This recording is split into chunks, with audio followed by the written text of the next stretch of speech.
Boa tarde, boa noite, sejam todos bem-vindos. Com muita alegria, estamos iniciando a atividade de enfermagem espiritual, nossos encontros da segunda-feira, pedindo a Deus as bênçãos para o nosso evento. Que sejamos acolhidos pela espiritualidade e possamos abrir o coração para oferecer o que de melhor possamos entregar, bem como assimilando o contributo que vem atender às nossas necessidades e súplicas. Assim, com muita alegria, vamos iniciar o estudo do livro Seara dos Médiuns, nosso benfeitor Emmanuel, na lição intitulada Na Glória do Cristo. Eu vou solicitar a Ana Farias que possa fazer a leitura e o comentário,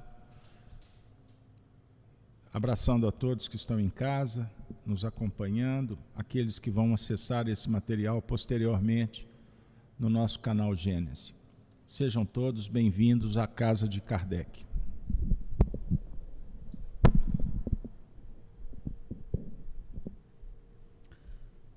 Hoje, na lição 17, referente ao livro Seara dos Médiuns, intitulado Na Glória do Cristo, esse comentário que o Emmanuel faz é referente à questão 46 do Livro dos Médiuns, 7º parágrafo. Essa questão, hoje nós vamos fazer um movimento um pouquinho contrário. Essa questão 46 é referente, está dentro do capítulo 4 do Livro dos Médiuns, com o título dos Sistemas. Então, no início do capítulo, que começa com a questão 36, Allan Kardec coloca o seguinte: quando começaram a produzir-se os estranhos fenômenos do espiritismo, ou dizendo melhor, quando esses fenômenos se renovaram nestes últimos tempos, o primeiro sentimento que despertaram foi da dúvida quanto à realidade deles, e mais ainda quanto à causa que eles davam origem. Então, ele nos fala que, quando começou a iniciar, né, os fenômenos dos fenômenos dentro do espiritismo, surgiram as dúvidas. Claro, é uma nova ciência, uma ciência que estava começando. E não só a dúvida quanto realmente se existia, mas também a causa. Então, existe o fenômeno, o intercâmbio entre os dois mundos. Mas o que ocasiona? De onde vêm esses fenômenos produzidos? Uma vez certificados por testemunhos irrecusáveis e pelas experiências que todos hão podido fazer, sucedeu que cada um os interpretou a seu modo. Então, a partir do momento, existe o fenômeno, eles começaram cada um a interpretar segundo o seu modo, sua maneira de pensar, suas ideias pessoais, suas crenças. Então, daí, eles começaram a surgir os sistemas que cada um elaborou, cada grupo. E aí, os adversários do espiritismo aproveitaram isso daí. E Allan Kardec coloca assim: julgar os adversários do espiritismo encontraram um argumento nessa divergência de opiniões, dizendo que os próprios espíritas não se entendiam entre si. Só que era uma ciência nova, então óbvio que iria surgir dúvida, incerteza, mas depois aquilo ali ia solidificando, sedimentando. Bem, o Allan Kardec nos diz o seguinte, que há são duas espécies de fenômenos espíritas. os efeitos físicos e os efeitos inteligentes. Então, aqueles contrários à doutrina espírita, eles não se preocupavam com os efeitos inteligentes, porque era fácil de justificar a não existência. Mas já os efeitos físicos, então eles começavam a elaborar sistemas para justificar que não existiam esse intercâmbio e que não existia a imortalidade da alma. Então, Allan Kardec, ele nos conta aqui, ele vai citando esses sistemas, essas justificativas de não ter essa imortalidade da alma por meio desses incrédulos. Sistemas do charlatanismo, sistema da loucura, ele cita sistema da alucinação, sistema do músculo estalante, sistema das causas físicas, do reflexo, sistema da alma coletiva, do sonambulismo, sistema sonambúlico, até que chega no 46 do nosso estudo referente ao livro dos médiuns, Seara dos Médiuns, que é o sistema pessimista, diabólico ou demoníaco. Então, existia esse grupo de estudiosos contrários à doutrina espírita que acreditavam, então, existe a comunicação entre os dois planos, existe aí algo no plano espiritual, porém, são forças demoníacas. Então, eles atribuíam esse intercâmbio, esses espíritos que comunicavam, eram demônios, eram Satanás. E aí, o Allan Kardec, nessa questão, ele vai desenvolver um raciocínio, nos levando a raciocinar. Né? Então, se são forças demoníacas, se são Satanás, se é o Satanás comunicando, fazendo esses fenômenos, por que Deus permite? Então, fale para uma mãe que perdeu um filho, que aquele comunicante, que é o filho dela, virou demônio. Então, ele nos leva a raciocinar a respeito disso. E aqui, no final, ele coloca assim: a questão está em saber se só eles podem comunicar conosco. Então, ele coloca, nos leva a pensar, somente se esses demônios podem comunicar conosco, aos que assim pensam, dirigimos as seguintes perguntas. Então, nos leva a raciocinar se são esses mesmos demônios que estão comunicando conosco, se são só eles. A primeira pergunta: há ou não espíritos bons e maus? Segundo, Deus é ou não mais poderoso do que os maus espíritos ou do que os demônios, se assim lhe quiserdes chamar? Então, aqui, pelas perguntas, ele vai fazendo para nós nos perguntarmos, bem, se Deus permite a comunicação somente dos demônios, então os demônios são maiores que Deus? Por que Deus faz isso? Não existem os bons? Então, aqueles que desencarnam são bons, vão para essa espécie de espíritos? Aí, quando chega na questão 7, que nos interessa, Emmanuel faz a seguinte colocação: pois que os espíritos se comunicam, é que Deus o permite. Ele faz uma afirmação. Em presença das boas e das más comunicações, não será mais lógico admitir-se que umas Deus as permite para nos experimentar e as outras para nos aconselhar ao bem? Então, ele nos leva a pensar, então, se Deus permite que existe essa comunicação, se Deus permite, não será boas e más? As más não será para nos testar e as boas para nos aconselhar ao bem? E aí o Emmanuel vai nos dizer o seguinte, a respeito disso, desses questionamentos, na glória do Cristo. Se entre as vidas magnificentes da terra uma existe, na qual a mediunidade comparece com todas as características, essa foi a vida gloriosa do Cristo. Surge o evangelho do contato entre dois mundos.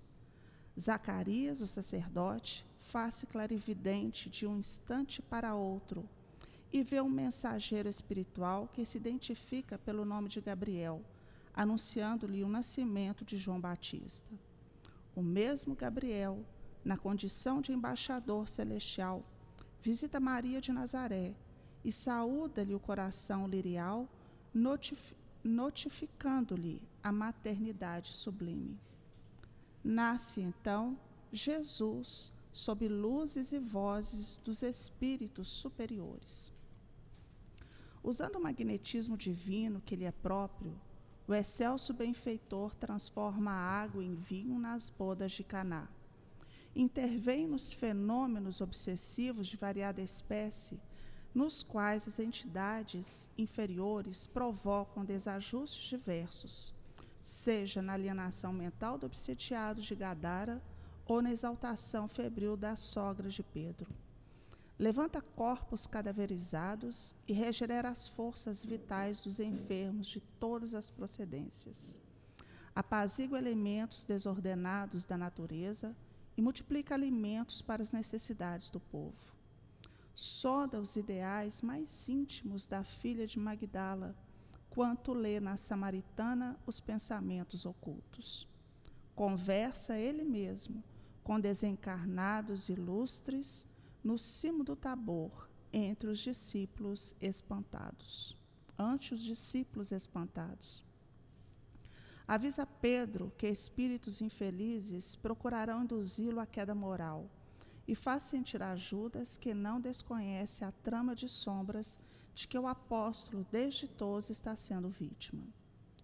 Ora no horto, antes da crucificação, assinalando a presença de enviados divinos.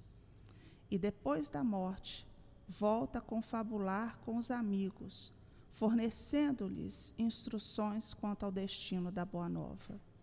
Reaparece plenamente materializado diante dos aprendizes no caminho de Emaús e, mais tarde, em espírito, procura Saulo de Tarso nas vizinhanças de Damasco para confiar-lhe elevada missão entre os homens.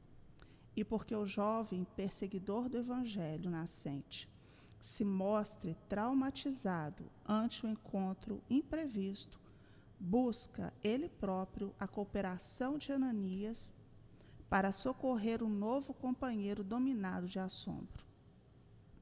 É inútil, assim, que cristãos distintos, neste ou naquele setor da fé, reúnam-se para confundir respeitosamente a mediunidade em nome da metapsíquica ou da parapsicologia, que mais se assemelham a requintados processos de dúvida e negação, porque ninguém consegue empanar os fatos mediúnicos da vida de Jesus, que diante de todas as religiões da terra permanece por sol indiscutível a brilhar para sempre.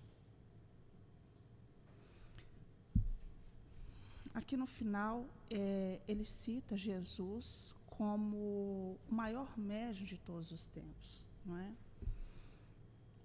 Então, ele cita a metapsíquica, a parapsicologia, como viés aí que tenta ir contra a doutrina espírita e, na verdade, contra a mediunidade. Eles buscam explicações para os fenômenos físicos, para os fenômenos psíquicos, por outro viés que não seja a mediunidade, e muito menos esse intercâmbio entre os dois mundos. E a gente pensou, se querem apagar mediunidade, ir contra a doutrina espírita, mediunidade, esse intercâmbio cada vez mais frequente e intenso entre os dois mundos nos dias de hoje, teria que tirar da história Jesus, com todos os seus fenômenos, com toda a sua mediunidade. Nós lembramos, quando Emmanuel nos fala sobre Jesus, no livro A Caminho da Luz, que Jesus nos falou: eu sou o caminho, a verdade e a vida. Ninguém chega ao Pai senão por mim. Então, aqui, no primeiro capítulo do livro A Caminho da Luz, Emmanuel nos coloca o seguinte: rezam as tradições do mundo espiritual que, na direção de todos os fenômenos do nosso sistema, existe uma comunidade de espíritos puros e eleitos pelo Senhor Supremo do Universo, em cujas mãos se conservam as rédeas diretoras da vida de todas as coletividades planetárias. Essa comunidade de seres angélicos e perfeitos, da qual é Jesus um dos membros divinos, ao que nos foi dado saber, apenas se reuniu nas proximidades da Terra 2 vezes. E na segunda vez que o Emmanuel nos fala aqui, a segunda, quando se decidia a vinda do Senhor à face da terra, trazendo à família humana a lição imortal do seu evangelho de amor e redenção. E nós sabemos que hoje a doutrina espírita é a terceira revelação que nos faz o evangelho redivivo, que nos clareia isso que Jesus nos trouxe, o evangelho de amor e redenção. Então, por mais que tentem ir contra sistemas, formular sistemas, pensadores vindo contra, não tem como, porque Jesus, como o Emmanuel falou, é o sol indiscutível a brilhar para sempre. Nós lembramos aqui também, quando nos fala da metapsíquica, o Humberto de Campos, é bom, quando puderem, ler. Humberto de Campos, num dos livros dele, Crônicas de Além-Túmulo, no capítulo 16, intitulado A Passagem de Richer. Então, ele vai falar aqui de Charles de Richer, que foi o pai da metapsíquica. Então, aqui ele fala que o Charles Richer, ele foi preparado nessa crônica, é um diálogo entre o Senhor e o anjo da morte. Então, esse Senhor, ele vai procurar saber, porque durante essa crônica que fala aqui, o Charles Richer ainda estava encarnado, com 85 anos de idade. Esse anjo da morte tenta convencer ao Senhor para deixar o Charles Richer mais tempo na Terra, porque ele fala assim, que justo agora que ele está aceitando que vem a fé e vamos tirá-lo, falou assim, ele teve 85 anos, com tudo preparado, todas as ciências, ganhou o Prêmio Nobel de Medicina, trabalhou com Eusébio Paladino e, mesmo assim, ele não acreditou na imortalidade da alma. Ele não deu tanta importância querendo explicar os fenômenos por meio das sensações do corpo físico, que não construiu uma fé sólida. E tanto que ele fala que no desencarne dele, o preparo que ele teve, Richer, ele conta aqui na crônica, Richer viu nas expressões fenomenológicas de que foi atento observador apenas a exteriorização das possibilidades de um sexto sentido nos organismos humanos. Ele, que for o primeiro organizador nos dicionários de fisiologia, não se resignou a ir além das demonstrações histológicas. Dentro da espiritualidade, todos os seus trabalhos de investigador se caracterizam pela dúvida que lhe martiriza a personalidade. Nunca pôde encarar as verdades imortalistas, senão como hipóteses. E a gente pensou, Emmanuel, nessa lição, fala para nós que não somos mais incrédulos. Então, até que ponto nós trazemos ainda a incredulidade em nós disfarçada? Porque temos Jesus, temos a doutrina espírita, com tantos ensinos nos clareando, e será que ainda temos alguma dúvida da imortalidade da alma que nos espera do outro lado?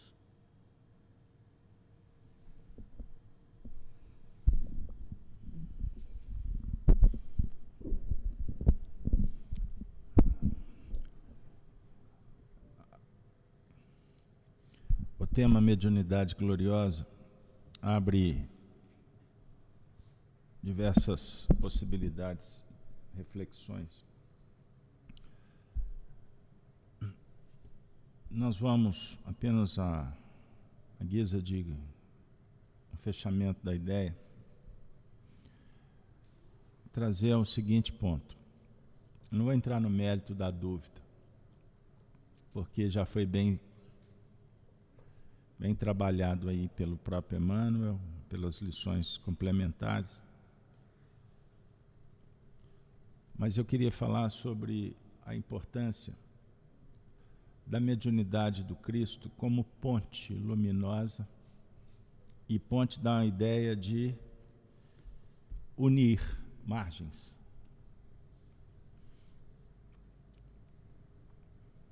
É o sentimento, a virtude, que favorece o intercâmbio entre os corações, as dimensões, em todos os fenômenos apresentados, conhecidos pela história, enfim. Nós vamos sempre observar um conteúdo moral que não só consola, mas esclarece e aponta possibilidades, caminhos, enfim. Então, quando Jesus se autoproclama, eu sou a luz do mundo, aqueles que me seguem não andarão em trevas, mas terão a luz da vida, ele traz para nós um princípio fundamental, que é usar da possibilidade, da sensibilidade, para unir corações, facilitar entendimento, ponderar, equilibrar, limpar, ajustar, podar, tudo tem a ver. Porque se não for assim, o reino fica dividido, o que gera dúvida. E a dúvida para o medo, para a insegurança, é uma questão de tempo, que vai gerar naturalmente ansiedade ou depressão em nível patológico. Então um dos maiores escolhos, não vou falar o maior não, da mediunidade é a dúvida. Há uma bela página no livro Opinião Espírita, salvo engano, mediunidade consciente, alguma coisa assim, em que o Emmanuel fala, entre outras palavras, que muitas vezes a vida demonstra para o médium a autenticidade da sensibilidade, né? O mundo inteiro reconhece que ele é médium, menos ele. Então, uma coisa é você questionar, você ter dúvidas, faz parte do caminho, do projeto. Mas costuma o excesso de escrúpulo se tornar uma manifestação vaidosa, egocêntrica, de querer, inclusive exigir que o mundo espiritual se materialize para que ele tenha mais certeza ainda. Então esquecemos que o projeto é sutil, é sensibilidade. Muitos temas são abstratos, muitas experiências no universo dimensional, transcendente.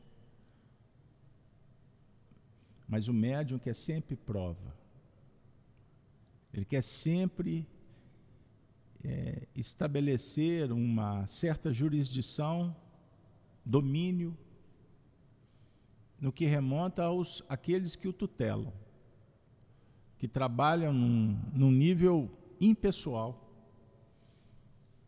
Por isso a gente aprende com Kardec que nome não importa, o que importa é o conteúdo.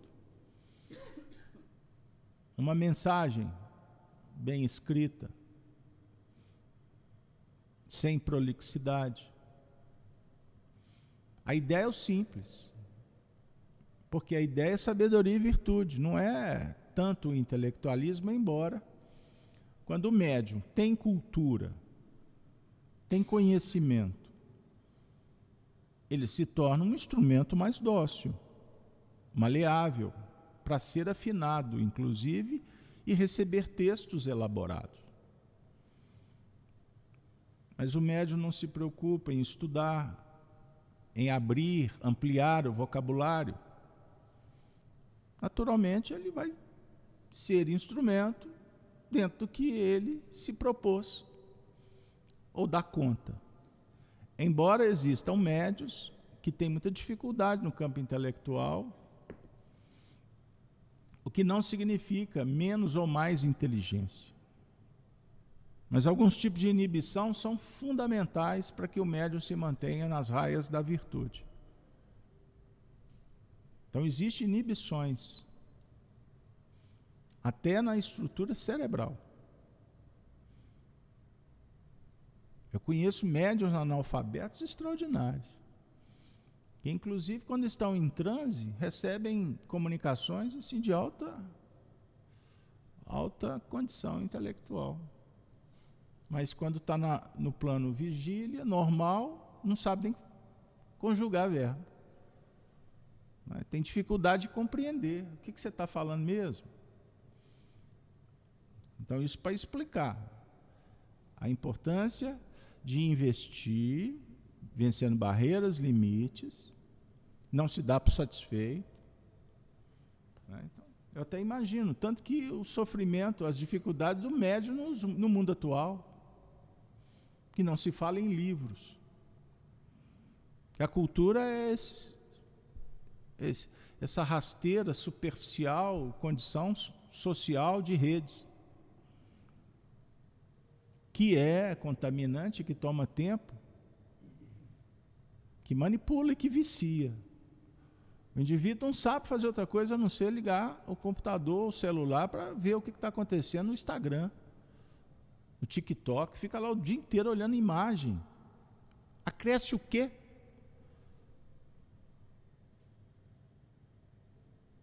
Não tem problema nenhum você passear, olhar, dar uma risada. Mas espera aí, isso é meio de vida? Está errado.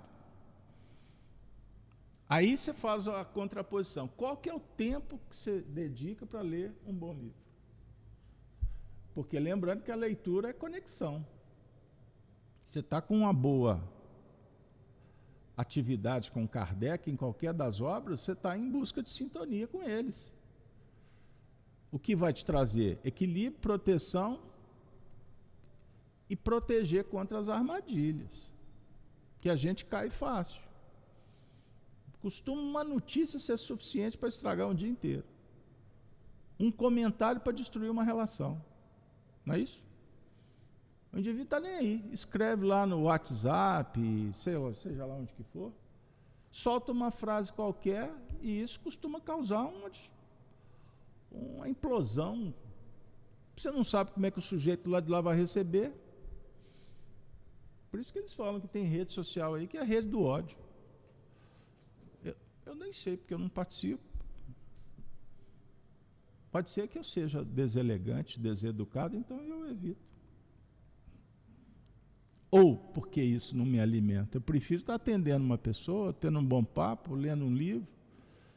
Eu trabalho o dia inteiro com a Bíblia do lado. Tudo que eu faço, de vez em quando, eu fico, como é que é? Emmanuel, como é que é? Ou conexão com os meus amigos espirituais.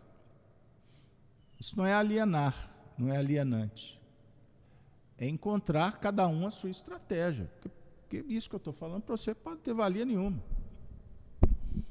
Então não existe cartilha. Aliás, os espíritos não falam o que você deve ou não deve fazer, a não ser escolher o correto. Aí eles vão te dizer. Porque se você não escolher o correto, incorreto está. Aí, como é que eu discuto? Proteção, sintonia, respaldo mediúnico.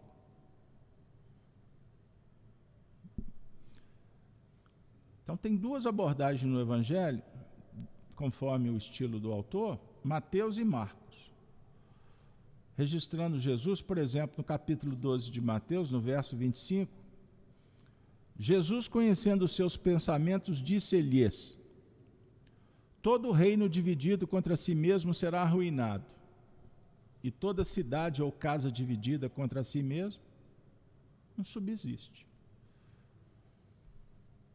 Olha a mesma descrição em Marcos 5, ou 3, 24, 27. Um reino dividido internamente será destruído.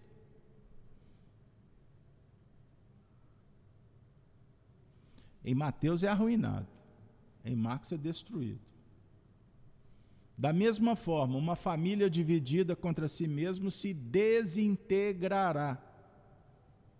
E se Satanás está dividido e luta contra, o que advirá? Por que a mediunidade com Jesus é gloriosa? Virtude. Então ela não divide, ela une, ela aproxima. Isso é fato.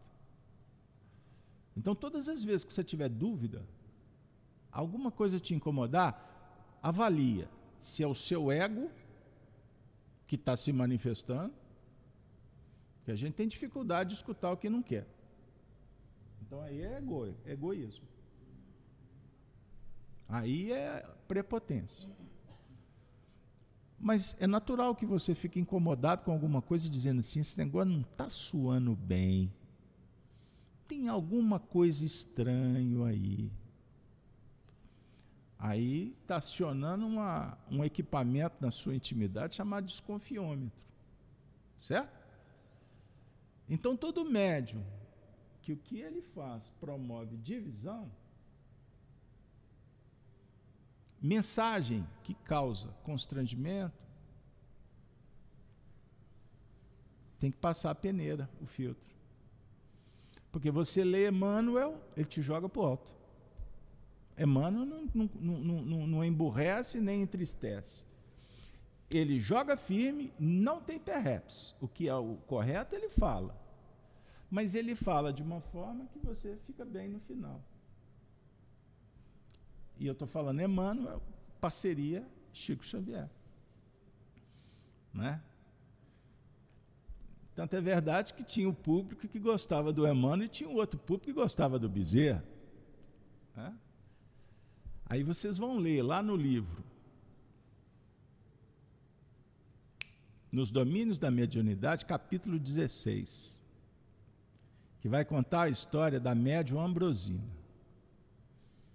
Para quem tem olhos de ver, sabe que Ambrosina é o Chico e o Gabriel, que é o mentor da Ambrosina, é o senhor Emanuel.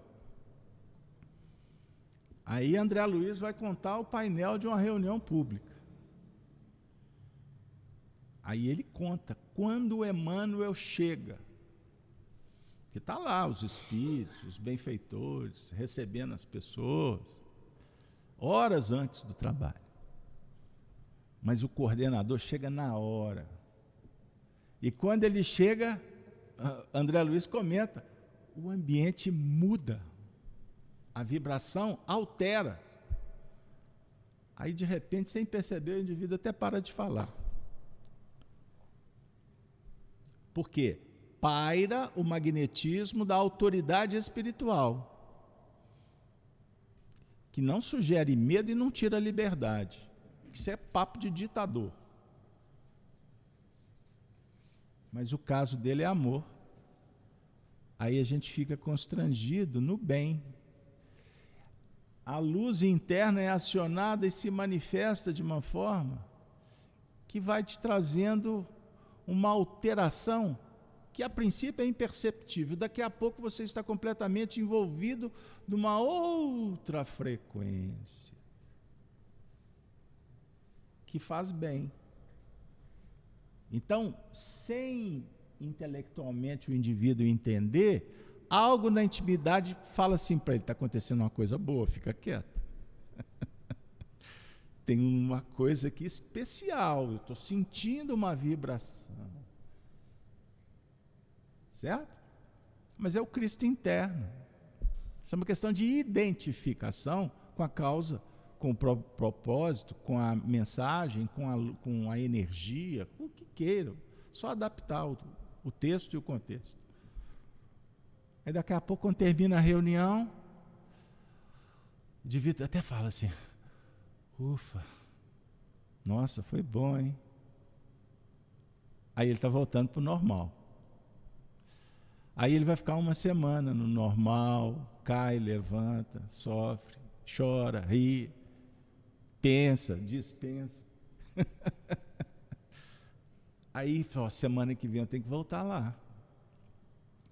É um movimento místico. É a religião de fora. Mas é importante, porque o eixo que faz a conexão da personalidade com o ser essencial está acontecendo. Lembrando que ego não é entidade. Ego é camada de imperfeição. Para deixar muito claro, porque algumas escolas confundem. E o ego passa a ser quase que um espírito na intimidade do sujeito. Ego é onde estão registradas as nossas experiências que não foram as melhores. Por isso é que ele tem a face evidente e a face mascarada. E a mascarada é que divide. Porque é evidente, você já sabe que é a ruptura, mas aí você lida com ela.